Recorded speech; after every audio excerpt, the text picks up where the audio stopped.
Hi and welcome to a new episode of your medical TV show, White Coat. Since the program started and I decided to make your interactions and opinions our campus, I want your needs to tailor our program. Therefore, today, and according to so many requests that we received, we'll talk about Tramadol addiction.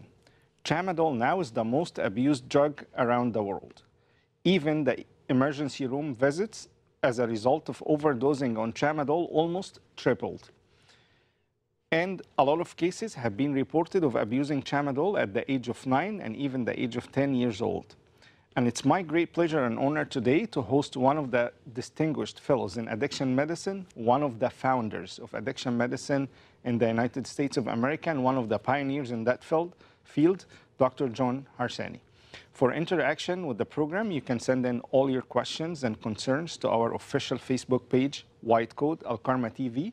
Or if you want to interact with my guest directly, or if you have any questions for him, you can call the numbers that will be shown on the screen at any time during the episode. Dr. John Harsany is one of the co-authors for the book, The Joy of Recovery, and you can buy it by any language from Amazon. أعزائي مشاهدي قنوات الكرمة في كل مكان في العالم، أعزائي مشاهدي برنامج وايت كوت بالتحديد، بحب أرحب بيكم في حلقة جديدة من برنامجكم الطبي وايت كوت. وزي ما أنا قلت من أول ما ابتدينا البرنامج، أنا عايز إنه آراء حضراتكم وتفاعلاتكم هي هتبقى البوصلة اللي بتوجه البرنامج بتاعنا، واحتياجات حضراتكم أو الموضوعات اللي اتكلموا فيها هي اللي هتفصل التفاصيل الصغيرة في برنامجنا وايت كوت. عشان كده إحنا جالنا طلبات كتيرة جدا جدا جدا إن إحنا تقريبا نتكلم على الترامادول أديكشن. عشان كده عملنا حلقة استثنائية النهاردة بره الأوبيسيتي والويلنس كامبين، ان احنا نكلم حضراتكم على الترامادول ادكشن، اعراضه، الطرق العلاج اللي متبع فيها. وهتبقى حلقه مهمه جدا لانه الترامادول دلوقتي هو اكتر دواء بيجيت ابيوزد في العالم كله. الناس بتستخدمه استخدام غلط جدا. الترامادول كمان كل الكيسز في الريسيرشز الجديده بقينا بنشوف كيسز 9 و10 سنين ابتدوا يبقوا على ترامادول. كمان في نقطة مهمة جدا، الزيارات اللي الناس اللي بتروح المستشفى نتيجة ان هي بتوفردوز او بتاخد كميات كبيرة او جرعات زايدة من الترامادول تقريبا تضاعفت 3 مرات عن الطبيعي. بيسعدني ويشرفني النهاردة ان يكون معانا واحد من احسن الناس في الولايات المتحدة اللي تقدر تكلمنا على الموضوع ده. والحقيقة الواحد يعني حاسس بفخر شديد جدا ان يقعد قدام قيمة علمية بالشكل ده. دكتور جون هارساني، واحد من مؤسسي طب الادمان على مستوى الولايات المتحده الامريكيه كلها. كمان للساده المشاهدين اللي بيحبوا يقروا بلغات مختلفه، هو واحد من مؤلفي اشهر كتاب تقريبا للريكفري او للتعافي اسمه The Joy of Recovery. لو تقدروا حضراتكم هو موجود بكل اللغات، تقدروا تشتروه من على اي ويب سايت، اي باي او امازون.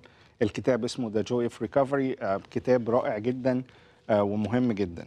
زي ما قلت لحضراتكم تقدروا تبعتوا لنا كل اسئلتكم اللي انتوا عايزينها على ادمان الترامادول. كل الاسئله طبعا هتبقى كونفيدنشال على صفحتنا الرئيسيه على الفيسبوك وايت كوت الكرمة تي في. او لو حضراتكم ليكوا اسئله مباشره عايزين تسالوا الضيف فيها، تقدروا تكلموا الارقام اللي هتبقى موجوده على الشاشه اي وقت اثناء الحلقه.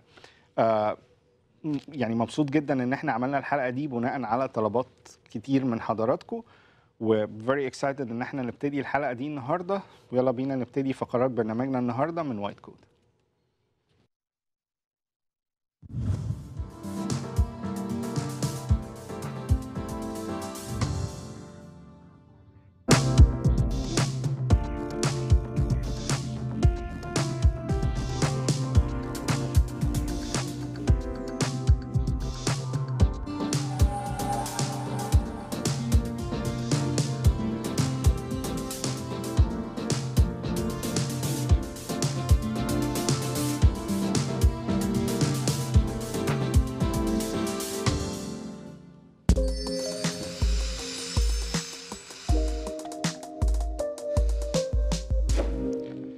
Post-operative period is very, very important. And some people sometimes make some mistakes, makes it very complicated. Today, we'll talk about those mistakes that can happen after surgery, slowing your recovery, and sometimes makes it very costly. Number one mistake is doing too much too soon. And usually it's an issue if you get so active very quickly, and that will lead to your wound may not heal properly. So please stick to what your doctor tells you. Number 2 mistake is staying in bed. As soon as you start being cleared to move around, please do it. Because laying in bed can trigger a lot of problems like blood clots, pressure ulcers, pulmonary embolism, and weakening of your muscles. Number 3 mistakes if you don't take your medication as prescribed. Post-operative pain can sometimes interfere with your sleep, appetite, ability to get up and get around. So please do not make it harder for your body to heal. And the goal is to get off medication, but not before you're ready. Number 4, taking pain medication longer than you're supposed to do. Post-operatively maximum period for pain medication is about 2 weeks, and then you can start taper off. Number 5, when you don't get enough food or drink enough water. If you feel that you don't move your bowels, it's only natural that you may not be able in the mood to eat or drink, but please, it's very important to do so. Number 6 is skipping rehab. A lot of people think that they can tough it out on their own, but it's important to work it with a physical therapist after certain kind of surgeries. Number 7, going back to work too soon. So please don't rush it. Number 8, quit your breathing exercise. If you had surgery on your belly, heart, lung, or spine, your doctor may give you some advices to exercise and do breathing exercise to help your lung to recover from the anesthesia and the medicine that keep you pain-free. So post-operatively, please do not quit breathing exercise. أعزائي مشاهدي وايت كوت في كل مكان في العالم، أعزائي مشاهدي وايت كوت من البالغين تحديدا، النهارده اخترت ان احنا نتكلم مع بعض على موضوع مهم جدا كتير من الناس احيانا بتحاول تهمله. طبعا ربنا يسلمكم كلكم من كل شر، ولكن اذا بعض الناس او بعض الساده المشاهدين اللي مروا بعمليات او اللي عندهم scheduled surgeries already، اللي عندهم عمليات، في خطوات بتتعمل في فتره النقاهه بعد العمليات بتقلل يعني فكره الوند هيلينج او التئام الجرح نفسه، بتزود فتره الريكفري، بتزود فتره التاهيل بعد العمليه. وقلنا نكلم حضراتكم على الاخطاء دي النهارده عشان تحاولوا تتجنبوها قدر الامكان. الخطأ الاولاني انه كتير مننا بيبتدي يتحرك بدري ويبتدي يرجع لحياته الطبيعيه بدري جدا عن الطبيعي، وده الحقيقه غلط جدا. مهم جدا ان احنا نستمع لنصايح الطبيب وناخد الموضوع واحده واحده في فتره التاهيل او في فتره النقاهه بعد العمليه. تاني حاجة اللي هي عكسها والناس برضو بتعمل نفس الغلط، انه الناس بتقعد بقى في السرير وتريح خالص لفترات طويلة. الحقيقة برضو ان ده مش كويس، لانه المفروض as soon as الدكتور يقولك ان انت ممكن تتحرك، حاول ان انت تتحرك وتبتدي تمشي، لانه ده هيجنب حضراتكم مشاكل كتير جدا على اللونج ران، اهمهم على الاطلاق الغلطات وقرح الفراش، لانه دول من الحاجتين الكتير جدا اللي بيحصلوا في فتره النقاهه وفتره التاهيل اثناء العمليه. فمهم جدا ان احنا لا نتحرك بدري قوي ولا ان احنا نفضل قاعدين في السرير فترات طويله بعد العمليه. الحاجه الثالثه برضو واللي ناس كتير ما بتعملهاش، انه ما بتاخدش الادويه زي ما الطبيب المعالج بينصحها بيها. كتير من الناس بتخاف قوي من فكره الادويه يعني البين ميديكيشنز، وتقول ان انا يعني ممكن ادمن الادويه دي والحاجات دي، فتبتدي ما تاخدهاش خالص، وللاسف بتتعايش مع الالم اللي بيبقى بعد العمليه. عايز اقول لحضراتكم انه الالم ما بعد العمليه ده يعني بيقفل حاجات كتير جدا، اهمهم على الاطلاق النوم، الابيتايت، كمان قدرتك على الاكل.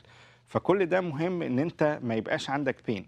مطلوب انه حضرتك ما تبقاش على البين ميديكيشن لفتره طويله جدا، ولكن كمان مطلوب ان انت ما يبقاش عندك الام كتيره بعد العمليه ممكن تاثر على حاجات تانية. الخطا الرابع، وده برضو خطا يعني للاسف شائع جدا وبيؤدي لنتائج مش كويسه، ان احنا نقعد على البين ميديكيشن، اللي هو عكس الخطا الثالث كمان، ان احنا ناخد البين ميديكيشن لفترات طويله جدا. وتقريبا لو اقدر اقول انه 2 من كل 3 هنا في الولايات المتحده الامريكيه بيبتدوا يدمنوا البين بيلز دي نتيجه الكرونيك بين او الالام المزمنه اللي بتبقى بعد العمليات، نتيجه ان هم بيقعدوا على البين كيلرز لفتره طويله جدا. ولكن عايز اقول لحضراتكم ان كل حد يعمل عمليه مهم جدا يحط النقطه دي في دماغه، ماكسيمم اسبوعين للبين كيلرز، ولازم تبتدي تيبر اوف وتقدر ترجع لحالتك الطبيعيه. لو ما قدرتش تعمل ده بعد اسبوعين هيبقى عندك مشكله في ان انت تبتدي توقف الادويه دي، ولازم استشاره طبيب. كمان الناس اللي ما بتاكلش كفايه، الخطأ الخامس الشهير جدا انه بعد تحديدا التخدير وبعد الادويه اللي بتبقى للالم بشكل عام، بتبقى معروف انه الحاجتين دول تحديدا بيسببوا نوع كبير جدا من الامساك، وبالتالي ده بيخلي حضراتكم مش عايزين تاكلوا او تشربوا نتيجه الامساك اللي حاصل. فمهم جدا ان احنا قدر الامكان حتى لو مع الامساك اللي بيحصل بعد في الفتره الاولى بعد العمليات ان احنا ناكل ونشرب كويس، وتحديدا كميه شرب الميه عشان الهايدريشن بيبقى مهم جدا في الفتره دي.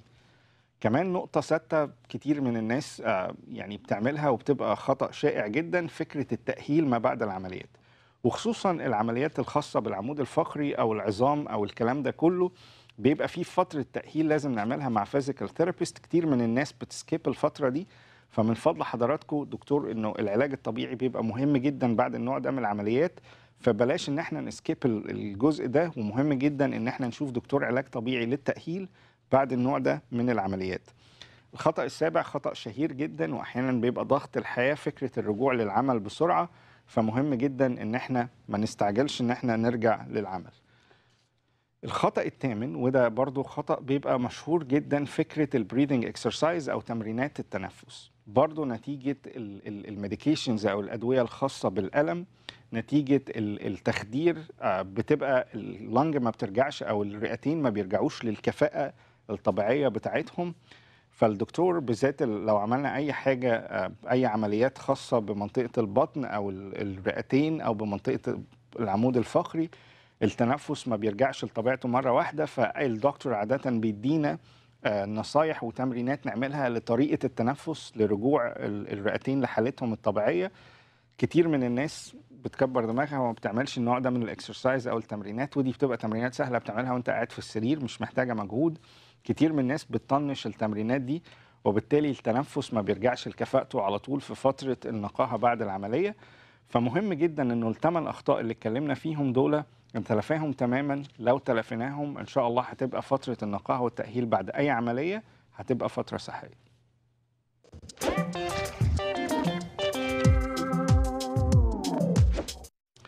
The ultimate goal of discipline should be for your child to learn self-discipline.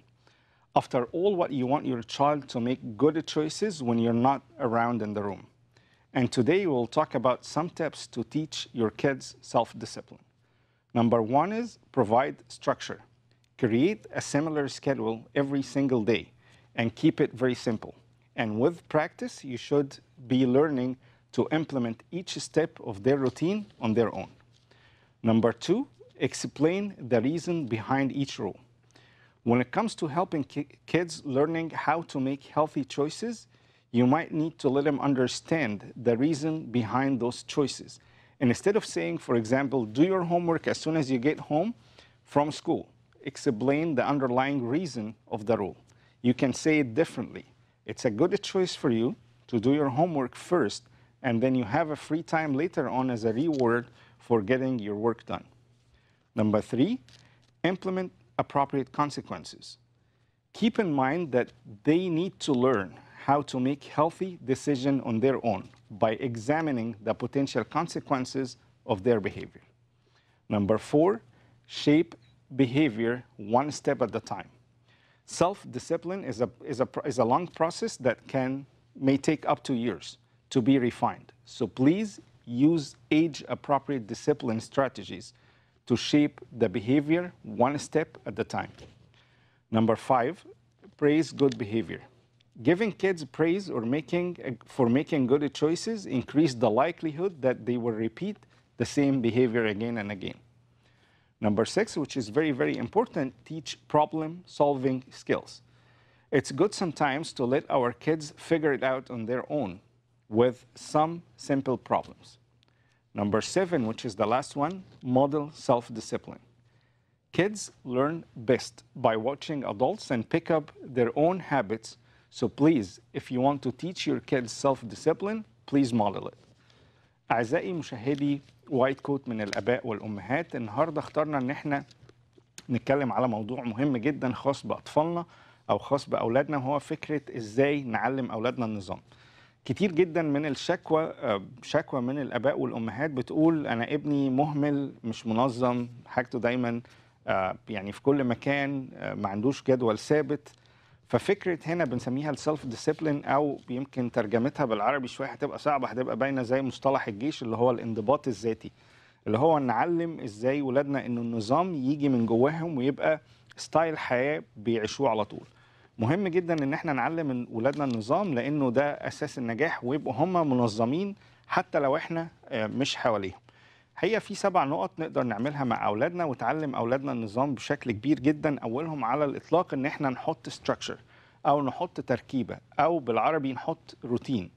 إن احنا نعمل لهم روتين يومي، إنه هتصحى الساعة كذا، هتغسل شعرك الساعة كذا، هتاخد الشاور بتاعك الساعة كذا، هتبقى في المدرسة الساعة كذا. الروتين اليومي. علماء النفس بيقولوا إن تكرار الروتين اليومي بيعلم ولادنا فكرة السلف ديسيبلين أو الانضباط الذاتي، أو بيخليهم منظمين. الحاجة التانية المهمة جدا إن واحنا بنحط الروتين ده أو بنحط الرولز دي أو القواعد دي لأولادنا، مهم إن احنا نخاطب عقلهم بشكل كبير جدا ونفهمهم الفايدة من ورا كل رول من الرولز دي. فمثلا بدل ما نقول لأولادنا إنه أول ما ترجع من المدرسة لازم تعمل الواجب بتاعك كأنها solid instructions كده، لا، لازم أفهمه إنه أنت أحسن لما ترجع من المدرسة لازم تعمل الواجب بتاعك، وبعدين تاخد الفري تايم كمكافأة ليك ان انت خلصت الهوم ورك. ده بيميك سنس بالنسبة لهم. فمهم ان احنا واحنا بنحط ستراكشر وبنحط رولز، ان احنا نخلي الرولز دي تميك سنس بالنسبة لاولادنا، ونخاطب عقلهم ليه انه ده دايما healthy choice بالنسبة لهم. رقم 3 وده المهم جدا، ان احنا احيانا واحنا بنربي اولادنا لازم نخليهم يواجهوا زي ما بنقول مشاكل او الحاجات اللي بتبقى ناتجة عن اهمالهم. فمثلا لو ابني بيروح المدرسة كل يوم وناسي الكراريس بتاعته، مش لازم اسوق انا للمدرسة واديله الكراريس. مرة لازم اخليه يواجه فكرة انه عمل غلط، ولازم ياخد المقابل بتاعه او يتحمل نتيجته للاخر، لانه ده هيعلمه بشكل افضل. فالتربية تبقى ميكس ما بين ان انا اخليه يتحمل نتيجة اخطائه في حدود بسيطة طبعا، وفي نفس الوقت ان انا اساعده في وقت من الاوقات. الميكس ده بيساعد جدا جدا جدا. الحاجة الرابعة كمان دي المهمة جدا، ان انت وانت بتعمل ده كله اعملها واحدة واحدة، وكل سن، ومهم جدا ان احنا نستشير اخصائيين نفسيين في ده، كل سن بيتعلم حاجات معينة في السلف ديسيبلين او الانضباط الذاتي او النظام. فما تحاولش تعلم طفل عنده 4 سنين انه دايما يعلق حاجاته ويبقى عنده جدول يومي، ده مش هيبقى مناسب لسنه.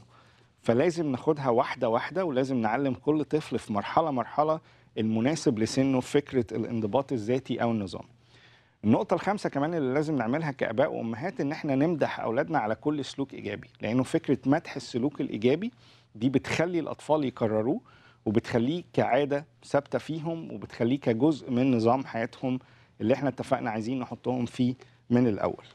رقم 6 ودي برضو من النقط المهمة جدا، ان احنا نعلم اولادنا فكرة حل المشاكل البسيطة، طبعا في حدود قد سنهم، انه دايما يعتمدوا على نفسهم ويحاولوا يلاقوا حل قبل ما فكرة اللجوء لبابا وماما دايما ان هم يحلوا المشكلة. رقم 7 ودي تقريبا بنقولها في كل حلقة في فقرة Healthy Kids او من اجل صحة افضل لاطفالنا. لو حضرتك عايز تعلم اولادك اي حاجة، او ان هم يبقوا منظمين او يوصلوا لفكرة الانضباط الذاتي، نبتدي بأنفسنا كآباء وأمهات. يعني دايما بقول كده، لو انت عايز تربي أولادك ربي نفسك الأول، حط نفسك في نفس الشيب أو في نفس السلوك، ان انت تبقى موديل بالنسبة لهم. لأنه كل علماء النفس أجمعوا على نقطة انه الولاد الصغيرين بيتعلموا أحسن حاجة عن طريق المراقبة أو مراقبة سلوك الكبار. فلو احنا سلوكنا منضبط ومنضبطين ذاتيا، هنعلم أولادنا فكرة الانضباط الذاتي بسهولة جدا. لو اتبعنا ال7 خطوات دول هنقدر نعلم أولادنا النظام أو الانضباط الذاتي.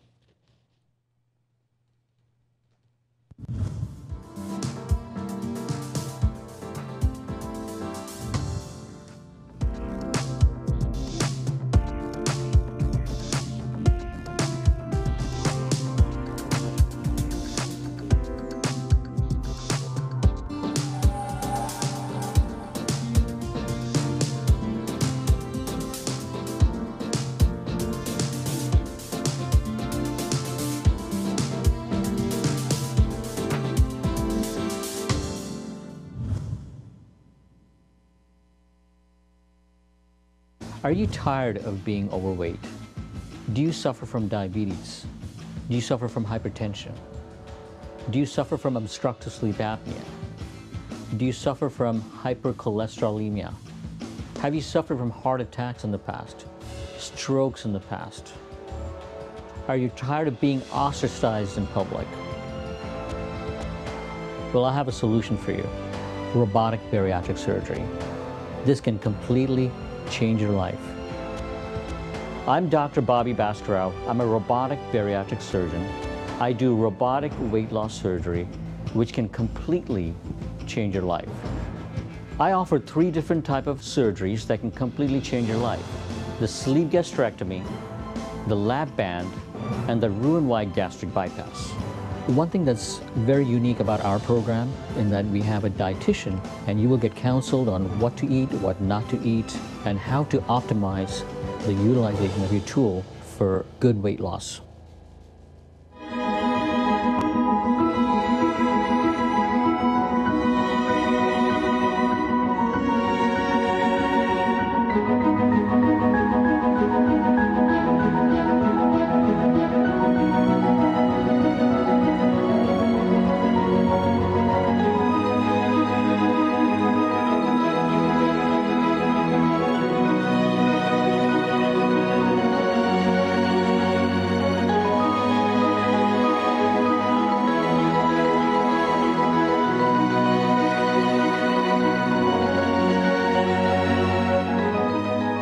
Truly, I say to you, whoever believes has eternal life. I am the bread of life. They don't need to go away.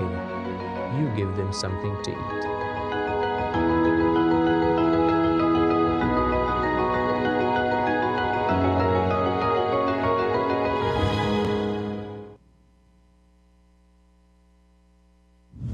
Hello, I'm John Harsany, Jr. I'm a medical doctor practicing in the town of Hemet, California. I graduated from the University of Alabama School of Medicine 1968 with a degree in medicine. I did an internship in the Gorgas Hospital in the Panama Canal Zone. And my 3rd year of internal medicine residency, I went back and completed it at the University Hospital in Mobile, Alabama, and have moved to Hemet, California in '72 and been in practice here during this time. My degree was in internal medicine, or my expertise in internal medicine for many years, but through my own recovery, I developed a passion for the field of addiction medicine. I was one of the first members of the diversion program for the state of California and was able to go through their rehabilitation program for impaired professionals. I successfully completed it over the years, and one of my mentors told me the only way you're really going to stay sober and abstinent is to help other people. So I began a transition from internal medicine to addiction medicine. And I have been in the field of addiction medicine now for almost 37 years. I have been the medical director for the Riverside County Substance Use Disorder Division, the University Services, for over 37 years with them through their growth. I am a addiction medicine consultant to the California Board of Registered Nursing, the Intervention Division. I teach addiction medicine at MAT and MAR at the University of California School of Medicine at Riverside, Division of Neuroscience and Psychiatry.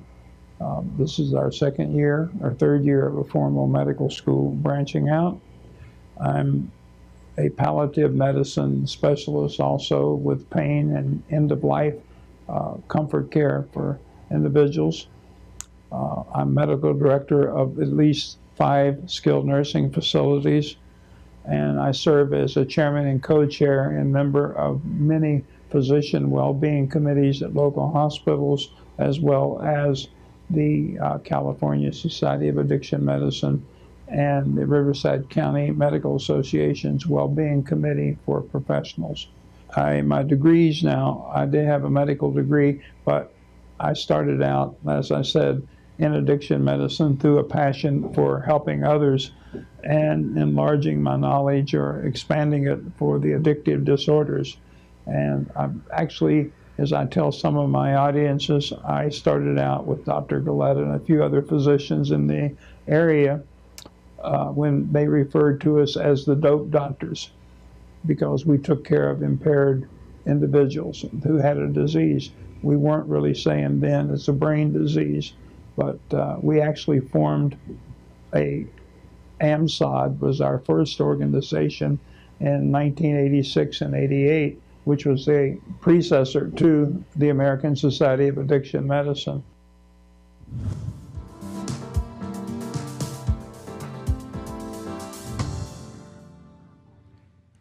أهلا بحضراتكم مرة تانية في الجزء الرئيسي من حلقتنا النهاردة اللي هنتكلم فيه على Tramadol Addiction أو إدمان الترامادول، لأنه أنا سعيد جدا كمان بالحلقة دي، لأنه زي ما قلت لحضراتكم فكرة إنه اهتماماتكم هي اللي تبقى البوصلة بتاع البرنامج، هي اللي بتشكل البرنامج.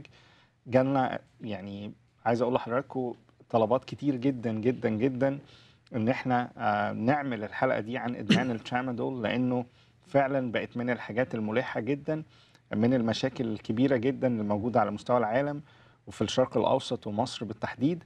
فأنا مبسوط جدا إن احنا نعمل استثناء النهاردة ونعمل الحلقة دي بناء على طلب كتير من حضراتكم إن احنا نتكلم على الموضوع ده. موضوع يمس تقريبا أسر كتير جدا موجودة في مصر، موجودة هنا. فالحقيقة أنا مبسوط جدا إن احنا عملنا الحلقة دي بناء على طلب حضراتكم. كمان مبسوط إنه يكون ضيفي النهاردة في الحلقة دي قيمة علمية كبيرة جدا، واحد من مؤسسي طب الإدمان في الولايات المتحدة الأمريكية، دكتور جون هارساني، هيبقى هو الضيفي موجود معايا النهاردة. شرف كبير جدا إن أنت تقعد قدام قيمة علمية بالشكل ده. It's my pleasure and honor today to announce Dr. John Harsany as a guest for White Coat. It's a pleasure and honor to have you, Dr. Harsany. Thank you. Tramadol is one of the virals now in the whole entire world, right? Right. And I just mentioned we got some cases reported at the age of 9 and 10. They started abusing Tramadol as well. So can we start with the statistics to see how big is the problem around the world? Yes, thank you. We'll allude to Tramadol individually in a second, but I want to first emphasize what a crisis we're in now. The opioid crisis is hitting America terribly. We have a prescription drug addiction crisis in America. We're losing right now 180 people as we sit here every day are dying from inadvertent drug-drug interaction overdose. 180 people every day. 180 I'll people. just stress on the numbers. 180 people. Every 12 minutes while we're here today, one person will die inadvertently of a prescription drug-drug interaction, and that can include Tramadol or other substances. And every 30 minutes, it's documented, someone dies of a pain pill. Wow. Statistically, last year, we lost 64,000 people to opioid addiction. Just opiate. And Tramadol opioid and pain, actually prescription drug overdose. Okay. We had 64,000 people die from overdose.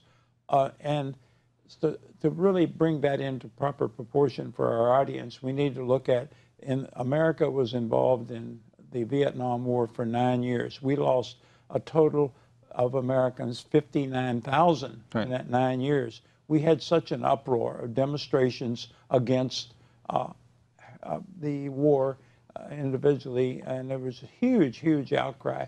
I don't think we see much of an outcry against that amount. According to the Surgeon General, 3 months ago, he made the stipulation and the projection with the addition of fentanyl derivatives into the mix now for opioid crisis, we will probably exceed the 64,000 deaths a year. Wow. And Tramadol, of course, is included in that prescription. So almost 1 year with the opiate crisis killed more people than Vietnam War in 9 years. Yes, sir. Wow. الحقيقة زي ما سألت دكتور هرساني هنبتدي بالإحصائيات الموجودة عندنا عن إدمان الترامادول أو الأوبيتس بشكل عام، لأنه الإحصائيات عادة بتدينا فكرة إحنا قدام حجم مشكلة قد إيه. أول إحصائية قالها دكتور هرساني إنه 64,000 بيموتوا من إن هم بيأوفر دوز على الأدوية اللي بتبقى متاخدة ببريسكريبشن أو بروجيتا من الطبيب، لأنه بياخدوا أكتر كتير جدا من اللزوم نتيجة إدمانهم للأدوية اللي بتقضي على الألم. بيدمنوا النوع ده من الحبوب، منهم الترامادول. بنفقد 64,000 واحد في السنة بسبب الناس اللي بتأوفر دوز على النوع ده من الأدوية أو بتاخد جرعات زايدة من النوع ده من الأدوية. زي ما قال دكتور هرساني، حرب فيتنام في دولة زي الولايات المتحدة الأمريكية قعدت 9 سنين، قتلت تقريبا 59,000. 9 سنين 59,000 اتقتلوا. سنة واحدة بس من المشاكل اللي موجودة في الأوبيتس أو الترامادول بتقتل 64,000. يعني مشكلة زي مشكلة إدمان الترامادول أو إدمان الأوبيتس بشكل عام بتقتل في سنة واحدة أكتر من اللي قتلته حرب كاملة بين بلدين على مستوى 9 سنين. بنفقد شخص كل 18 دقيقة نتيجة أنه بياخد أو بيتناول جرعات زايدة من الأدوية المسكنة للألم ومنها الترامادول. So what else of other statistics do we have to show how big is the problem that we're facing today? Well, statistic-wise, America consumes, for instance, hydrocodone. We consume 98% of the worldwide production of hydrocodone alone, and there's been a huge surge in the use and misuse of tramadol over the years because of the misconception among healthcare providers that it is a, quote, non-narcotic medication. Wow. Right. And as a consequence, we're safe in prescribing it. That has been a misconception that needs to be corrected and is being corrected by the FDA as we speak. So I'll stop you here. I want you to give an advice for healthcare professionals and prescribers who consider tramadol is non-addictive drug or muscle relaxant. Yes, tramadol is like many of the drugs we use in medication-assisted treatment in addiction, in the field of addiction, is an excellent drug used properly, but improperly it is a horrible disaster in the making and will lead to really severe adverse outcomes. And with it, the healthcare professionals need to use it only with a projected taper, with a start plan and a stop plan. And that's one of the difficulties we have in treating chronic pain, is that most people start on medications with no stop plan, right, and no taper. And unfortunately, after 7 to 10 days, it doesn't matter what addiction as we know it is an equal opportunity disease, or dependence is an equal opportunity disease, knows no race, creed, color, or status. And as a consequence, we start these individuals on drugs like tramadol or any of the pure agonist drugs, and within a no cutoff date or no taper, and it doesn't matter who you are, within 7 to 10 days, you're dependent on the medication. So you mentioned 7 to 10 days maximum post-operatively we should be off pain medication, or at least have a taper-off plan. You should have a long-term, short-term care plan for any form of pain, whether it be post-op hip surgery or orthopedic surgery or accidental surgery. And for chronic pain, we should use, and I'll allude to it later in the show, is the WHO step ladder of pain control. In our simple little recovery center, we have a 38-bed recovery center, and I think it's quite interesting. When we have an individual come in severely dependent on opiate medication from chronic pain, we find that 60% of those individuals have never experienced step 1, 2, or 3 of the WHO step ladder of pain control. They're right on step 3 to 4. الحقيقة سؤالي برضو الدكتور هرساني كان عن حجم الأرقام اللي عندنا دلوقتي واللي بتبين المشكلة اللي احنا بنعانيها مع الترامادول بشكل عام. قال انه كمان واحدة من المشاكل الكبيرة جدا، يمكن كنت لسه مناقشها مع حضراتكم بالصدفة في المقدمة، فكرة انه الناس بتبقى على النوع ده من الادويه او مسكنات الالم بشكل عام بعد العمليات. قال انه واحده من المشاكل انه بيبقى عندنا خطه لبدايه البيشنت على النوع ده من الادويه، ولكن ما عندناش خطه نوقفها امتى. يمكن احنا قلنا في المقدمه انه الماكسيمم بتاع بعد اي عمليه ان انت تبقى على بين بيلز 15 يوم. دكتور هرساني قال 7 ل 10 ايام. بعد كده لازم تبتدي تيبر داون، او ان انت تقلل الدوز او تقلل الجرعه اللي بتاخدها كل يوم. بحيث ان انت تتوقف خالص عند اسبوعين، لانه لازم يبقى عندك خطة بداية وخطة نهاية للميديكيشن ده، لانه ده مهم جدا. قال كمان من الحاجات اللي بتسبب مشاكل في الترامادول على مستوى الولايات المتحدة او على مستوى العالم بشكل عام، انه كتير من الاطباء، وده للاسف مشكلة كبيرة جدا، كتير من الاطباء بيعتبروا الترامادول ده هو بس باسط للعضلات ومفيش منه مشاكل، انه ممكن على اللونج ران يبقى نوع من الادويه اللي قد تدمن. ودي برضو واحده من اساس المشكلات اللي احنا بنعانيها النهارده، سببها الاطباء نفسهم. كتير من الاطباء ما عندهمش معرفه فكره، وبالذات هنا يعني بيتخيلوا ان هو باسط للعضلات او بيرخي العضلات وخلاص وبيساعد الالم، ولكن الترامادول من اكتر الحاجات اللي ممكن البيشنت يبتدي يابيوزت وياخد منها كميات زياده بشكل كبير جدا. Dr. Harsany, do we have other statistics or numbers to show our audience today to show them how big is the problem as well?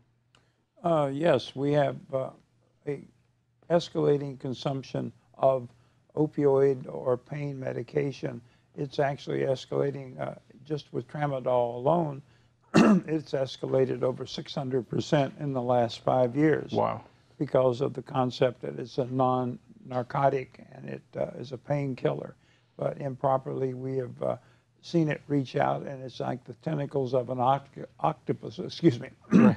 It's actually affecting the adolescents, working construction workers. They have statistics where even in like Nigeria, the rebels are using it as tramadol as a stimulant to fight. Men that have difficulty with sexual prowess sometimes use it to prolong ejaculation, the sexual encounter, and right, and I'll allude to that more often, more later in the show. But the thing is, it has some good side effects, and it's a very effective drug. But unfortunately, the adverse effects are showing itself now. We're seeing teenagers like 9 and 10 years old, up to 9 to 12 years of age. And I might just put this on. This is off the record, but grandparents, parents out there, check your medicine cabinet, because 80% of my patients that we see in our preteen and adolescent programs tell me that they get their medications from their grandparents or their parents' medicine cabinet. I'll stop you here to say it again. So your advice to every parent to check their medicine cabinet as well. Right, because up to 80% of our preteens, teens, and young adolescents, where do you obtain these medications? Oh, I get them from my mother and father, the medicine they didn't use, or my grandparents. When I go visit Granny and Grandpa, I go to the bathroom and take a look. It's like going to a pharmacy. Okay. That's a great advice. الحقيقة زي برضو ما سمعنا من دكتور هرساني دلوقتي، قال انه الترامادول تحديدا تضاعف تقريبا 6 مرات استخدامه في 600% تضاعف استخدام الترامادول او الابيوز بتاع الترامادول، او الناس تبقى تدمن الترامادول تضاعف في الاعداد 6 مرات. 600% رقم كبير جدا جدا جدا. كمان واحدة من النصايح المهمة جدا اللي قالها، ودي الحقيقة انا هعتبرها من الحاجات الذهبية النهاردة اللي احنا بنطلع بيها من الحلقة، قال انه 80% من الاطفال، وقال انه قبل ده قال انه بدأنا نشوف حالات لإدمان الترامادول أو للبين بيلز بشكل عام عن سن 9 سنين و10 سنين و12 سنة.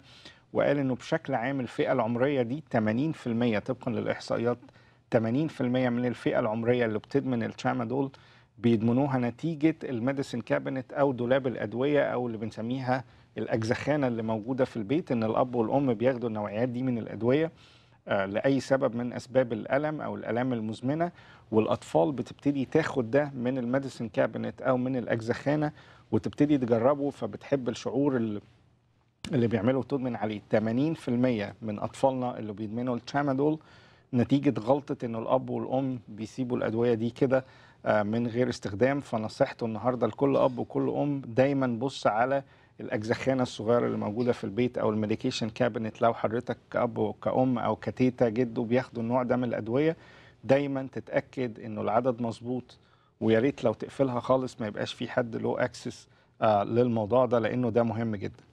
How about the graph that we have from the SAMHSA? Okay, I'll show. We have a nice graph, I think. Right. You wanted to show it to us. Right. If we can put it on the screen as well. Okay, I will. I'll bring it up. Okay. The tramadol statistics, right, for the ER business? Right. Yes, it's like anything. What I wanted to add before this, though, is that with these medications, we have a common synergistic, and most practitioners don't caution their patients. They tend to be treating chronic pain. The big buzz that I teach at the medical school, University of California at Riverside, and we teach the students, residents, interns to use non-opioid treatment of chronic pain or acute pain, and then go to opioids only in a stepladder process, which I mentioned earlier. Right. Unfortunately, we see misprescribing or misconception of the drugs, and we're not, and our practitioners out there and all of us, we should be really aware of the synergistic reactions of drug A with drug B will give us drug C. The drug-drug interaction. Right. It's so severe. We see sometimes tramadol, Norco, or pure opioid agonist given for pain, and then we see tramadol written in for mild pain, for breakthrough pain. Right. You're running a 80 to 90% chance of a very severe id reaction or a synergistic reaction that will result in psychosis, withdrawal syndrome, and severe adverse reaction. So we call it an ADR, adverse drug reaction. So I might caution any practitioners that have fallen into the habit of assuming that it's a safe drug. It should be given separately and not with a pure agonist. That's very, very important. So your advice today to prescribers and practitioners who prescribe full agonist like Norco, Vicodin, whatever, right, plus the tramadol for breaking through pain, not to do that. Right. I would consider that, you know, maybe at one time it was considered standards of care. Right. But the standards of care, as you and I know, shift and change as we evolve. Now the new standards of care and best practices and evidence-based medicine shows that a pure agonist should be restricted to a treatment plan with adjunct medication to prevent the ER visits, like as you see on the screen, the Dawn survey. But what happens is too many people don't use the adjuncts. So if you're going to use a partial agonist, like a buprenorphine product or tramadol or any of the statol, any of those type of drugs, you stick to that one category. Do not go into a pure agonist, as you say, the hydrocodone, the oxycodone products, or now the fentanyl type products, any of the alpha fentanyl. They do not mix. Because the full agonist, partial agonist, they turn to be like agonist antagonist kind, right, some kind and of they reaction. do, regardless of the concepts and what is out there on the street. We have much evidence-based medicine now showing that they will precipitate a withdrawal syndrome. Thank you so much. That's a great advice. الحقيقة أنا عايز حضراتكم تركزوا معايا بقى في الموضوع ده جدا، لأنه واحدة من النصايح المهمة، يعني دهب زي ما بنقول. كتير من الناس وكمان المقيمين هنا في الولايات المتحدة يعني هيدركوا قوي الموضوع ده. كتير جدا من الأطباء هنا بيدوا فول اجونست زي الفايكودين أو النوركو أو الهيدروكودونز أو كل مشتقات المورفين بشكل عام بيدوها بشكل أساسي للكرونيك بين، وبيدوا معاها الالترام أو الترامادول كجزء إنها ما بين اللي بنسميها البريكنج ثرو بين، أو اللي هو بتتاخد في نص عشان تزود قدرة الهيدروكودون أو المورفينات بشكل عام على تسكين الألم. زي ما قال دكتور هرساني، واحدة من أكبر الغلطات اللي بتحصل، لأنه بيتحول إنه بيحصل حاجة اسمها drug interaction، والدراجز دي بتتفاعل مع بعض وبتلغي بعض تماما. بالعكس بيحطوا المريض ده في حالة أعراض انسحاب كامل، وبالتالي ما بيلمسوش الألم خالص، بل بالعكس بيحطوه في حالة أعراض انسحاب، لأن هم بيعكسوا بعض في الشغل. مهم جدا ان كل المشاهدين النهارده اللي بيسمعوني وعلى نوعين من الادويه، واحد منهم الترامادول او الالترام، ما يتاخدش مع الفول اجونست. زي ما هقول تاني، الفايكودين، النوركو، الهيدروكودون، كل الحاجات دي ما بتشتغلش كويس مع الالترام، عشان كتير جدا بنلاقي مرضى على النوعين دول مع بعض من الادويه. الانواع دي بتعاكس بعض.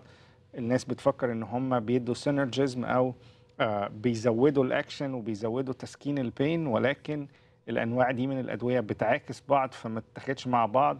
دكتور هرساني كمان بينصح الاطباء اللي بيعملوا كده انه طبقا للحاجات الحديثه انه ده ما بيشتغلش كويس، وبالتالي كل اللي بيعمله انه بس بيزود التوليرنس بتاع المريض وبيخليه محتاج كميات اكبر من نفس الدواء، ويبتدي التعود والادمان على الترامادول. Dr. Harsany, how about the ER visits? This Okay, nice graph, if you want to explain it to us. And I'll expand on that because looking at the graph from SAMHSA here, it just shows, and we've experienced it, that the youth and young kids, and especially individuals using tramadol, they've had adverse drug reaction, ADRs, and most of the time it's because of other medications like adding alcohol is the most commonly found, mixing alcohol with tramadol. Right. The other is adding in a pure agonist, like taking part of someone's Norco or taking cough medicine. The other is promethazine. We're seeing that being actually added to it. Right. And adding benzodiazepine-like drugs like ketamine, the animal tranquilizer, are popular.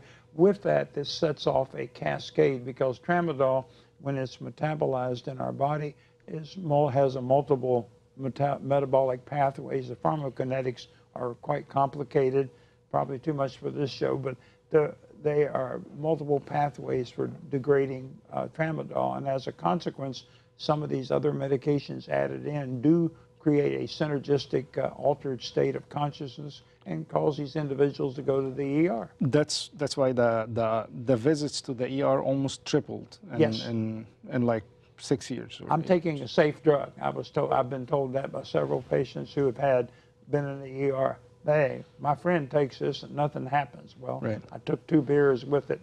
And so this is the problem. So people can overdose on tramadol, because that's one of the golden points I want to highlight today. Yes, tramadol is a partial agonist. It's like it does not have, and this is a misconception that practitioners have, it doesn't have the safety barrier on respiratory depression and consciousness that buprenorphine products do. You have almost a plateau effect on respiratory depression with buprenorphine, not that it's a safe drug, but with tramadol, you mix it together and you will cause respiratory depression and death. Okay. And they have to go in and be intubated.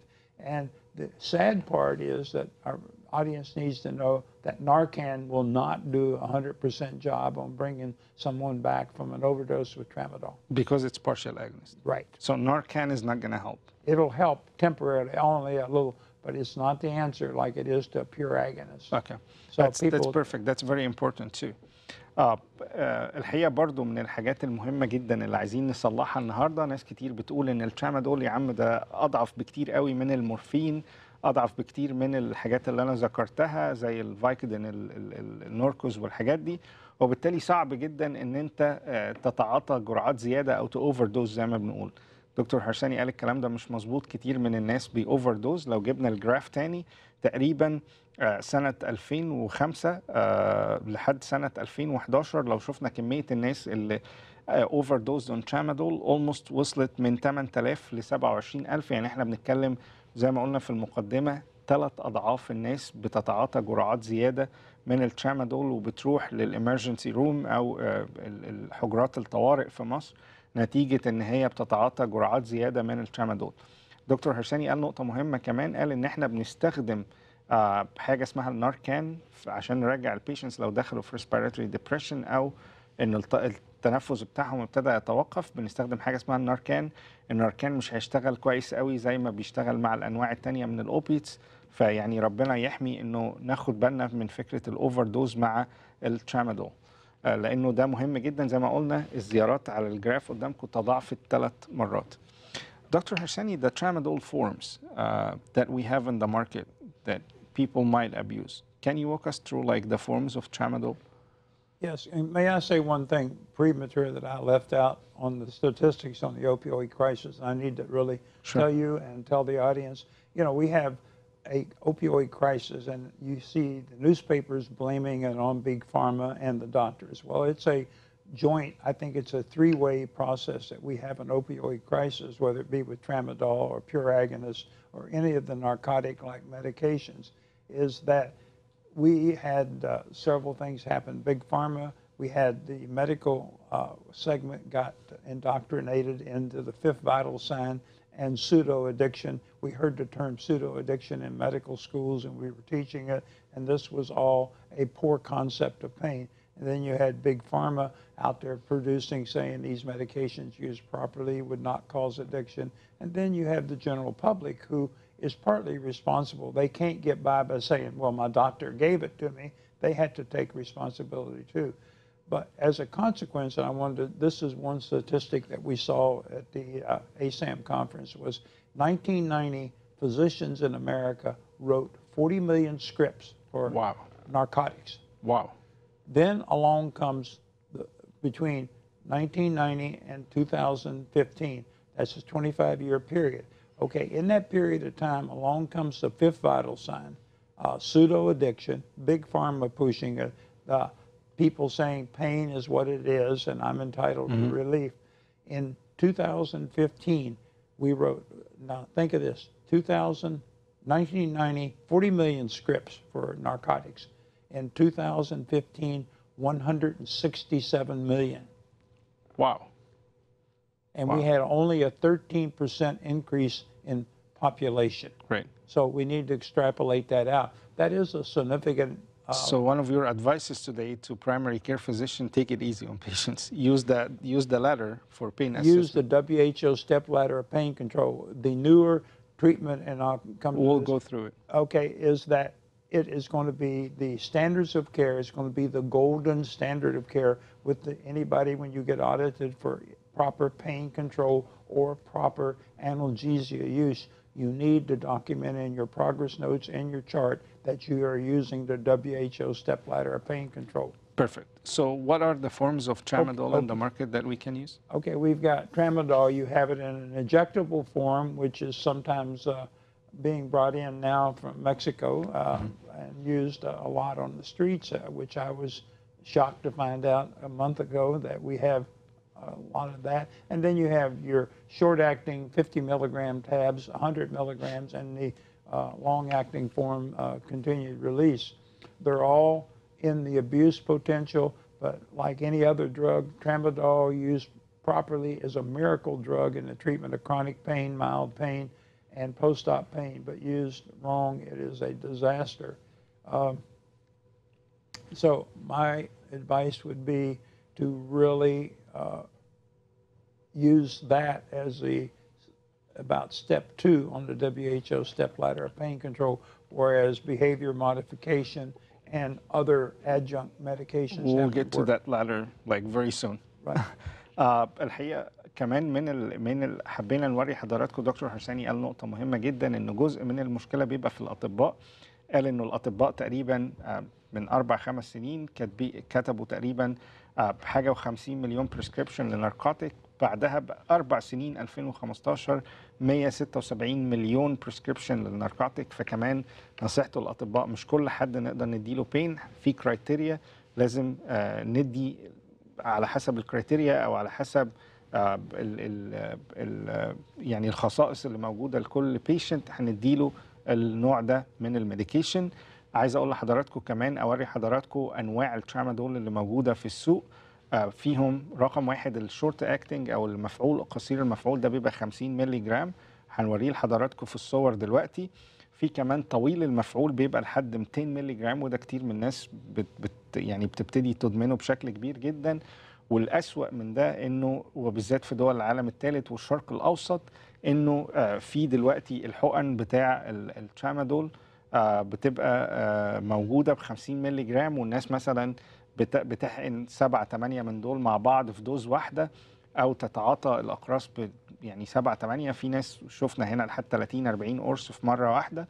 فدول اشكال الترامادول مهم جدا زي ما قلنا ان تخليهم بعيد عن الميديسن كابينت بتاعتكم. كمان لو اي حد شاف مع اولاده، اي حد يعني اي اب واي ام شافوا مع اولادهم الحاجات دي، مهم جدا ان هم ينتبهوا.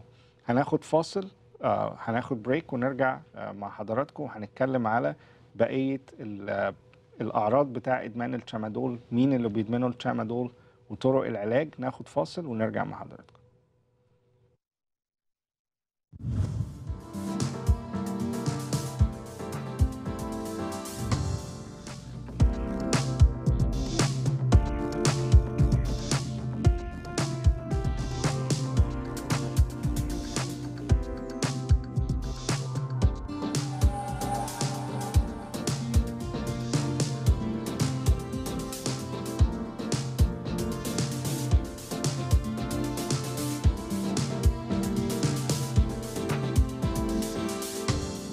Are you tired of being overweight?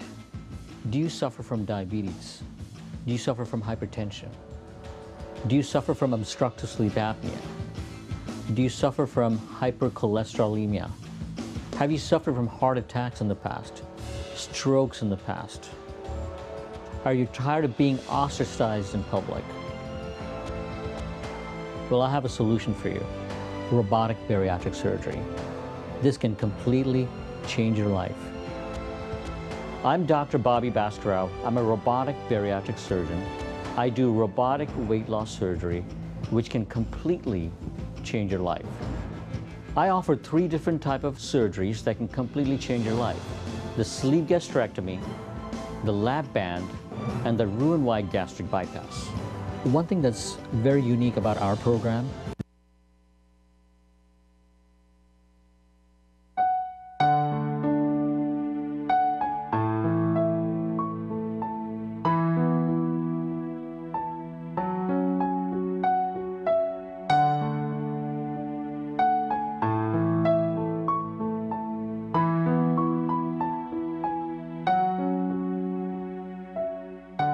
Our God is an awesome God.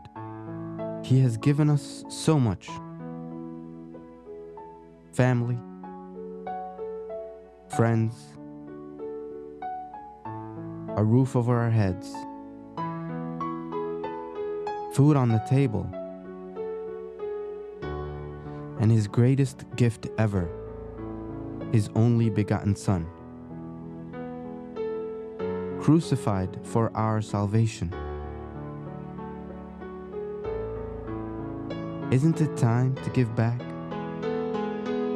Alkarma TV, millions for Christ.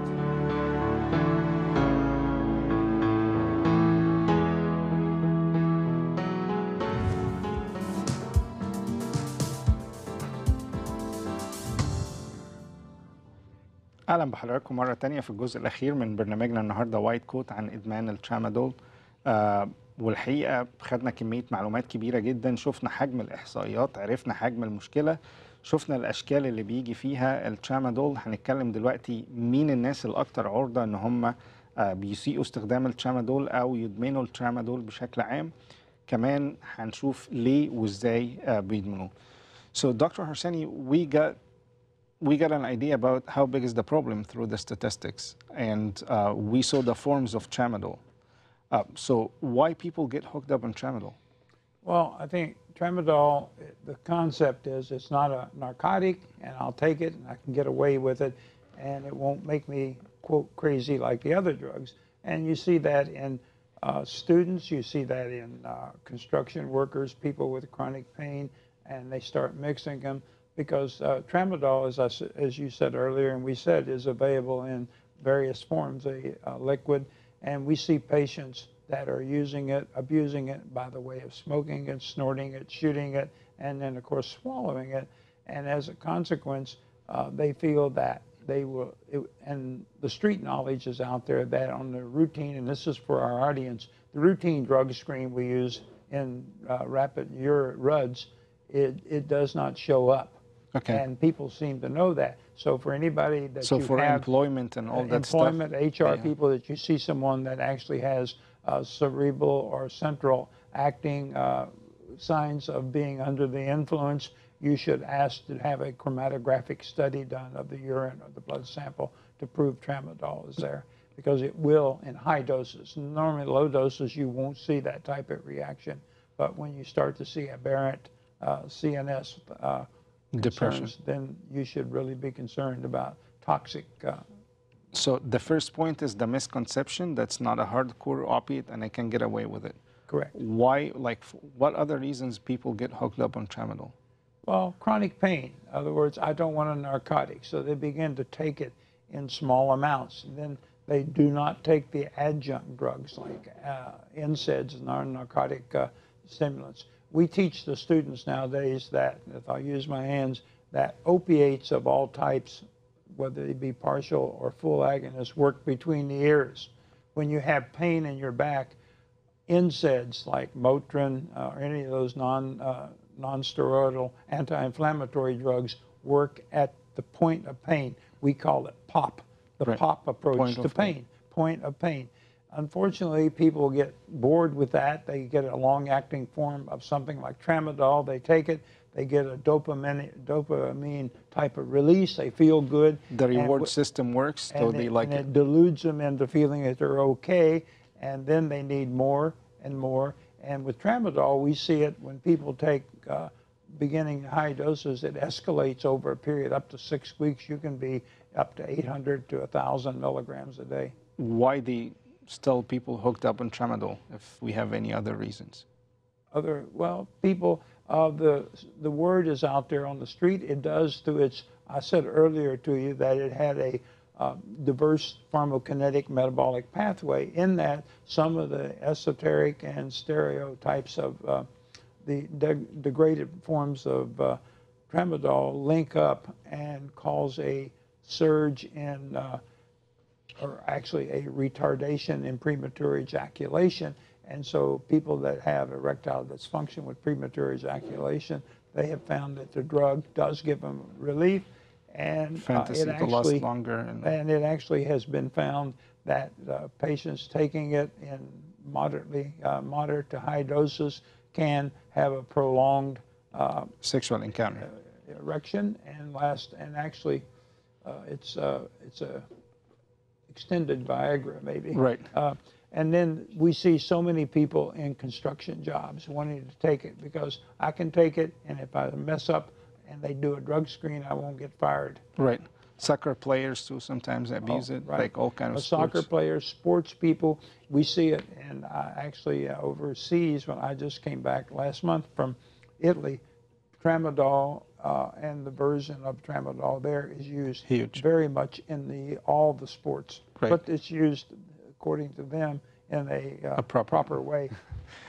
الحقيقة سؤالي لدكتور هرساني كان عن مين الناس اللي عادة بتشوفهم بيدمنوا الترامادول بشكل كبير جدا. قال لي الناس تحديدا اللي بيبقى عندهم آلام مزمنة يا إما بعد عمليات نتيجة حوادث، أي نوع من الآلام المزمنة في جسمهم بيبتدوا يقولوا الترامادول مش دواء قوي قوي زي الباقي فأنا هاخده ومش هتعود عليه، والمشكلة بتبتدي من هنا ويبتدوا يتعودوا عليه. الناس التانية كمان كتير من الناس بتستخدم الترامادول لأنه فيه خاصية أنه بيزود مادة اسمها السيروتونين، وبالتالي بيستخدموه عشان سرعة القصف وبيبتدوا يتعودوا عليه.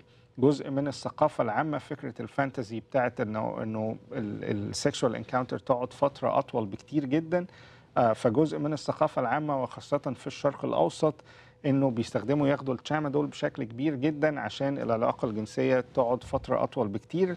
ده جزء طبعا بيبقى من المسكونسبشن أو من المفاهيم الخاطئة لدى الشباب اللي موجود تحديدا في الميدل ايست. كمان قال بعض الوظائف بنشوفهم زي الكونستراكشن وركرز اللي هم بيشتغلوا في أعمال البناء، واللي بيشتغلوا الناس بشكل عام اللي بيشتغلوا في أعمال تتطلب مجهود بدني بشكل كبير جدا.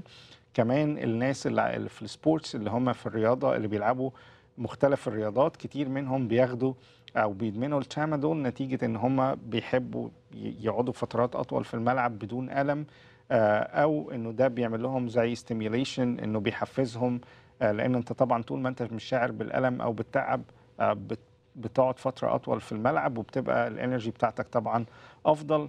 فدول الناس اللي أكتر عرضة لإدمان الترامادول من غيرهم. So back to your favorite part. The WHO ladder of pain.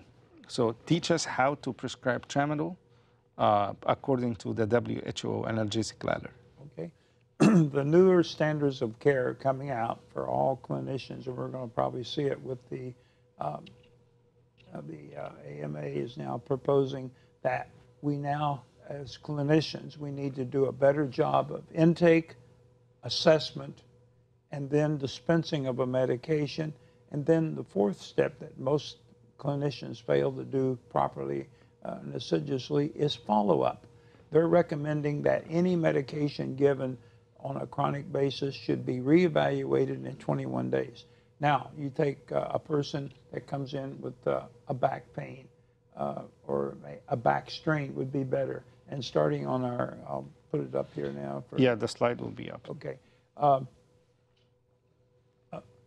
Step one, well, the first thing you do is find out, make sure the patient is metabolically stable, get a complete workup on them. You don't start giving them Norco, muscle relaxants, and anti-inflammatories if you have some other metabolic problem along with the back strain. Before you give them a long-term medication, we recommend working up, making sure there's nothing else going on with them. Then, step one, you actually use non-narcotic forms, and let me go back to. And from step two, you start getting. Step two, you get a mixture of adjuncts. You use non-steroidal anti-inflammatories. If they're 18 months pregnant and they're overweight, you tell them they need to start losing weight. We use a lot of occupational therapy, physical therapy. We work on the premise that medications will change the physiology of any of us, but new behavior is going to change your life. Right. So I like your quote a lot. And thank you. And that is so applicable to the WHO stepladder of pain control. So you go to step two, you may use a weak opioid. Sometimes we use Tylenol #2, or a lot of times we'll use a weak codeine with Tylenol #2. Has 10, and then Tylenol 3 with 32. But a lot of times I will just add anti-inflammatories with a low dose of Tramadol for a 10-day period. And from step three, we can take it for full agonist. In step three, we go on up to heavier type of narcotics. But if I go to step three and I need a heavier narcotic, you get rid of the Tramadol. It has to come off the paradigm. Full agonist. Too often people leave it on there for, mild. And this is where we all fall into what we call oversight care, and we're all guilty of it. اوكي. الحقيقه الجزء ده خاص بالاطباء تحديدا، لانه جزء من المشكله زي ما قلنا هي في الاطباء. اي حاجه اعمل بريسكريبشن وخلاص واديله اي ترامادول او اي فول اجونست اوبيد، دي خاصه بالاطباء تحديدا. عشان كده دكتور جون هارساني حب يحطها النهارده نصيحه منه للاطباء، يا ريت نتبع حاجه اسمها ال WHO Analgesic Ladder، ان احنا كل كرايتيريا مش كل نوع من الالم نكتب اوبيتس او ترامادول. مهم جدا كل الساده الاطباء يراجعوا الكرايتيريا اللي موجوده في السلايدز دي، وطبقا لكميه البين او الليفل بتاع البين يبتدوا يحطوا البريسكريبشنز بتاعتهم عشان احنا ما نبقاش جزء من المشكله. So to let people understand more about Tramadol, what kind of medicine is Tramadol? Tramadol is a medication that works on the mu receptor, and it also has a serotogenic effect, like an anti-serotonin to help with some depression. So it's a dual-acting medication that gives a feeling of attenuation of the pain by release of partially blocking the mu receptor, the mu opioid receptor, but it also gives a little bit of a serotogenic effect. So it works in the brain, and we have the slide here to show to people. All right, let me show you that. Okay. Where is it? The Tramadol site of action. Yes. There we are, the site of action. Okay, it works on the mu opioid receptor, and it definitely works there. But the thing is that it also works on we have mu opioid receptors, as we all know, in our entire body, but the main concentration of the mu1 opioid receptor is in the brain. We have them in the GI tract, and when the medication gets to such a high dose, it induces constipation and GI distress. So that's the site of action. الحقيقة سؤالي لدكتور هرساني كان عن ازاي الترامادول بيشتغل في المخ. السلايد اللي قدام حضراتكم دي في مستقبلات اسمها مستقبلات الميو في المخ. الترامادول بيشتغل على المستقبلات دي تحديدا، بيزود مادتين، مادة النور ابنفرين ودي اللي بتدي طاقة على يعني مستوى قليل من الترامادول، حبايه او اتنين بيدوا النوع ده من الطاقه. عشان كده زي ما احنا قلنا كل الوظائف وكل الناس اللي احنا قلنا انها اكتر عرضه انها تدمن الترامادول بتدمن النوع ده من الترامادول. بيدي كمان بيزود ماده اسمها السيروتونين، بتحسن المزاج، اللي هو الناس بتحس انها مزاجها حلو يعني مع الجزء ده من الطاقه ده اللي بيخلي النوع الشباب بشكل عام يقبلوا عليه. So Dr. Harsany, as a parent, what are the symptoms and signs of tramadol abuse that I can notice on my children? Okay. Say it again. The symptoms and signs of tramadol abuse that I can notice on. Well, the signs and symptoms of abuse are chronic wanting refills of the prescription, the signs of you have someone coming in, I'm constipated, I have lightheadedness, I have headaches continuously, I have no appetite, I'm just completely, I have the worst flu I've ever had. I think what we see with symptoms of abuse of tramadol when you get into very high doses are the same identical symptoms I see with people who abuse pure Opiates. agonist Right. Opioids, and it's the same type of symptoms. And we need to be treating them as a dependent individual. They're no longer using something, because as we know, someone uses a drug, you misuse it, you abuse it, then you get so you're habituated, then you get dependent, and then you're addicted. I wanted to go back. Could I do that one slide? Can I? Sure. I think it's important to show on the tramadol. I think one of the most misconceptions we see in our chronic pain clinic are practitioners using drugs like tramadol for pain, opioids, Norco, muscle relaxants, but they're also using transmembranal. Oh, you got to. They're using medications for the skin to rub in. I can keep going. Yeah. Okay. And what we see is the poor use of it. One of the drugs is a ketoprofen, or actually Voltaren gel, which is sold worldwide, is the poorest used drug because nobody, the practitioners and the pharmacists, do not tell the patient how to use it properly. We find that proper use of a simple drug by inunction at the site of the disc on the back will increase the response 80% in the patient by doing, they have a surface reactive agent in this drug, and you do it by rubbing it in clockwise, counterclockwise, and clockwise, and it penetrates the skin. It causes the membranes to open up. Just rubbing it on, the patient will bring it back to you and says this stuff doesn't work. Okay. And then I want a higher dose of tramadol, or I want a higher dose of my narcotic. And one of the symptoms and signs that we want to warn people are about abuse, that it can cause convulsions too, right? Yes. Convulsions are quite common in withdrawal from, or actually not withdrawal, overdose, but any of the opioids, but especially high doses of tramadol. When you get up to 800 to 1,000 milligrams, do not ever terminate this drug precipitously. On your own. On you your need own. help. You need to taper. If anybody learns anything from this today, if you are on high doses, coordinate with your healthcare provider to do a slow taper of this medication, because you will have a cataclysmic seizure.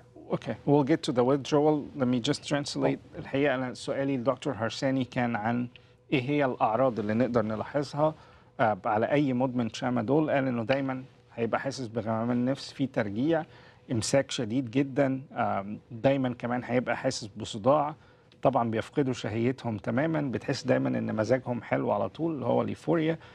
كمان لو بصينا في عينيهم بنلاقي دايما حدقة العين بتبقى ضيقة جدا، ودي واحدة من الساينز اللي بنديها لكل أب وكل أم. لو هو شاكك دايما ركز في حدقة العين بتاعت ابنك، هتلاقيه ضيق جدا عن الطبيعي، فده شيء مهم جدا. هتلاقيه دايما عايش في مود حلو زي ما بنقول. كمان للناس اللي بقى بتدمن الترامادول من البريسكريبشنز أو من الروجيتات، دايما هتلاقي حضرتك عايز تعمل ريفيل بدري عن الطبيعي، أو بتروح لكذا دكتور عشان تاخد نفس البريسكريبشن. لما يبتدي الحاجات دي تحصل معاك، لازم تبتدي تعمل وقفة مع نفسك وتقول أنا بدأت أسيء استخدام الترامادول أو أدمن الترامادول، ولازم هنا أنت محتاج وقفة مع نفسك. كمان الناس اللي بتاخده لفترات طويلة بعد العمليات أو بتاخده مع الآلام المزمنة، ده كله أعراض إن حضرتك بدأت تبقى مدمن للترامادول. زي ما احنا قلنا كمان الأعراض الجسدية اللي ناقشتها، واحدة من الحاجات المهمة جدا والسيئة جدا في الترامادول إنه لو خدت كمية كبيرة منه ممكن يسبب نوبات صرع شديدة جدا. دكتور هرساني قال لو أنت وصلت إن أنت تاخد من 800 ل 1000، يعني 5 من طويل المفعول ل 200 أو ب20 حباية. ودي على فكرة ما تستغربوش من الأرقام دي، بنشوفها كتير جدا. الناس بتوصل ل 30 و40 حباية في المرة الواحدة في اليوم 5-6 مرات. فلو وصلت ل 20 حباية من الترامادول قصير المفعول اللي هو 50 مللي جرام، أو 5 من طويل المفعول اللي هو 200 مللي جرام، اوعى توقفه اون يور اون او تقول ان انا هروح بس كول تركي وهوقفه. انا لازم طالما وصلت للكميات دي من إساءة الترامادول إن لازم حضرتك تستشير طبيب عشان توقفه. So when we get to the point of dependence of tramadol, what are the symptoms for dependence? Well, tramadol is to be treated like a pure agonist of the category. It has both psychological and physiological dependence. Right. The psychological dependence are the compulsive cravings, the things that the anxiety, the withdrawal, the psychosocial things that happen. And then we see the physical dependence are identical what we see with withdrawal from opioids, not withdrawal per se, but a PAWS, post-acute withdrawal syndrome. We see that so often in our patients who get to a higher dose of tramadol or the pure agonists like hydrocodone. But what we see is depression, agitation, and it's just like a miracle. Within 2 minutes, 3 minutes after giving them a small dose, they get relief of the flu symptoms. I'll stop. We have a phone call from California. زكية تفضلي. Hello. تفضلي حضرتك على الهواء. يا كيف حالك؟ الحمد لله تفضلي حضرتك. بدي أسألك تسألي الدكتور أنا وقعت على ظهري وظهري بوجعني كثير عند العظم تحت. وبعدين لك 4 أشهر بروح فيزيكال ثيرابي عن صعدي صار يصيبني مفرز برابع بتشنج عندي المفرز واعطوني حبوب للمفرز ولساتني انا موجوعه كثير ما بعرف. طب ايه هي نوع الحبوب دي حضرتك؟ كيف؟ ايه هي اسم الدواء ايه؟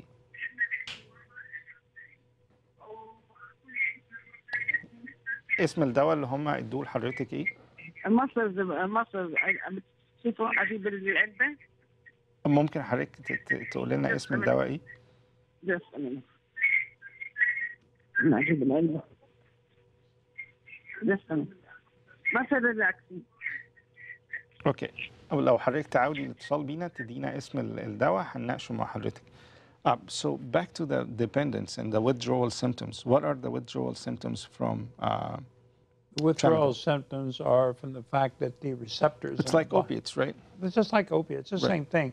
You've got the receptors in the whole entire body, the brain mainly, that are crying out, I want the drug, because you have created a severe dependence. And this dependence doesn't go away overnight. And we need to taper. We need to taper and properly detoxify. We use the word detoxify, which is the Greek word for purify. Okay. And to get off of this, you've got to do it. So with the symptoms, again, like, can we tell people what are the specific symptoms for tramadol withdrawal? Tramadol withdrawal, you get, when you start withdrawing, you get diarrhea, you get a flu syndrome. People tell me it's the worst flu I've ever had in my life. I get agitation. They get tinnitus. They're hearing the phone ringing, and when it's not. I've had patients come in with the paranoia. They begin to get this is probably the worst. So they can get delusional, hallucination. Right, and they hear auditory and visual hallucinations. They get distortion of everyday activities, and we see a lot of just pure agitation, and they get hostile. Actually, some of them actually are physically hostile. سألت دكتور هرساني دلوقتي على ايه هي اعراض الانسحاب بتاع الترامادول. قال لي بيبقى ألم شديد جدا في البطن، كتير من الناس بتحس باكتئاب شديد، اسهال شديد جدا عكس بقى الامساك اللي هم بيبقى عندهم وقت يعني لما يبقوا بيدمنوا الترامادول. كمان من الحاجات المهمه بيعرق بشكل كبير جدا، مناخيره بتبقى نازله بشكل كبير، بيبقى زي ما قال دكتور هرساني قال انه اسوأ نوع من انواع البرد لانه مناخيره بتبقى فعلا بتسقط. عرق شديد جدا زي ما قلنا، حدقة العين بتوسع جدا، ودي نقدر نلاحظها في أولادنا في الوقت اللي هم بيبقوا فيه agitated أو مش على بعضهم زي ما بنقول، وبنلاقي حدقة العين بتوسع بشكل كبير جدا. دي أعراض الانسحاب اللي هي عكس تماما أعراض الإدمان بشكل عام. You told us there is a risk for overdose for tramadol. Correct.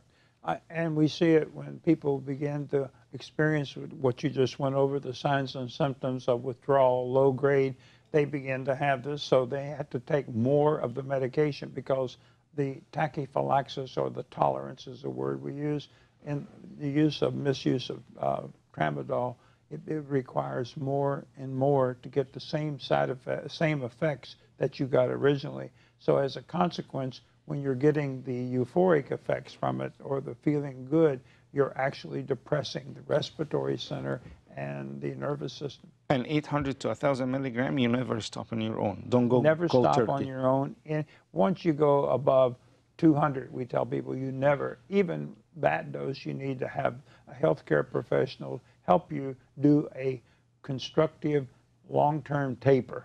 Okay. Never cut someone off cold turkey, because you will have withdrawal convulsions, seizures, plus cardiac concerns. We actually now, when we take patients into our recovery unit, if I can do it, we put a cardiac monitor on them. We treat them the same as we treat someone with methadone overdose. The most important question of the episode: how do we treat? How we do relapse prevention? Okay, how do we treat?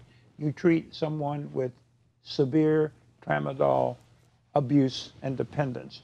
You treat them as a pure drug habituation and dependence. They have dependence to the point where they need inpatient detox, stabilization, and then transfer them over after you get them off the medication, but you do it, it has to be done. Once they go over several hundred milligrams, I recommend they come into an inpatient setting where they're medically monitored for up to 7 to 10 days to make sure they're stable, cardiac-wise, neurological-wise, and there's no physical pulse coming out. Then we decide, do we need to do medication-assisted treatment in the form of buprenorphine, adjunct medications, analgesics? There are so many non-narcotic medications to use for chronic pain, or if they're just taking the medication for a lark, then they need intensive support. Relapse prevention. Relapse prevention, they need to get into Narcotics Anonymous. They need 12-step therapy. We need to really push cognitive behavioral therapy and motivational enhancement therapy. And most of all, they need to go into group counseling and group rehab. And your famous quote is that we usually learned what? About medication changes. Oh, and remember this, medication will change our physiology completely, but new behavior is really going to revolutionize and change our lives. Thank you so much, Dr. Harsany. It was very informative. Thank you for inviting me. زي ما قلنا طرق العلاج بتاع الترامادول، ناقشنا أعراض الإدمان، أعراض الانسحاب، طرق العلاج زي أي حاجات تانية. بالأول بندخل inpatient، لازم في مستشفى من 7 ل 10 أيام عشان نعمل عملية الديتوكس أو إزالة الدراج ده أو الدواء ده من السيستم بتاعه تماما. بعد كده بيتابع في حاجة اسمها اوت بيشنت بروجرام، انه لازم يتابع مع الدكتور. قد نحتاج بعض العلاج زي السباكسين، الزابزولف او البابرينورفين بشكل عام، مشتقات البابرينورفين، ودي ادويه مشهوره جدا في السوق. بعد كده بيتابع عن طريق حاجه اسمها 12 ستيبس بروجرام، ودي برضو بتبقى مجموعات بتتعامل مع بعض، بنسميها مجموعات التعافي. 12 ستيبس مهمه جدا جدا جدا. اثناء فتره العلاج مهم جدا الهايدريشن او الميه بشكل عام، انه ياخد فيتامينز كفايه، مجموعات من الفوليك اسيد. وزي ما انا قلت فكره الريلابس بريفنشن زي ما قال دكتور هرساني، ان الادويه لوحدها ممكن تغير الفسيولوجي بتاع الجسم، ولكن تغيير السلوك بشكل عام مع مجموعات التعافي ومساعده الادويه هي دي هتبقى المحور الرئيسي لفكره ان انا احافظ على السوبرايتي بتاعي، او ان انا أكون متعافي إدمان لفترة طويلة جدا من غير ريلابسز. النهاردة ناقشنا معاكم كل مشكلة الترامادول بشكل عام. بشكركم على حسن الاستماع، وأنا سعيد جدا إن احنا قدرنا نلبي رغبة كتير من مشاهدينا إن احنا نناقش مشكلة الترامادول. أشوفكم الأسبوع الجاي على خير إن شاء الله وحلقة جديدة من وايت كوت. I'm so sorry I couldn't go back because we're already like 2 minutes. I saw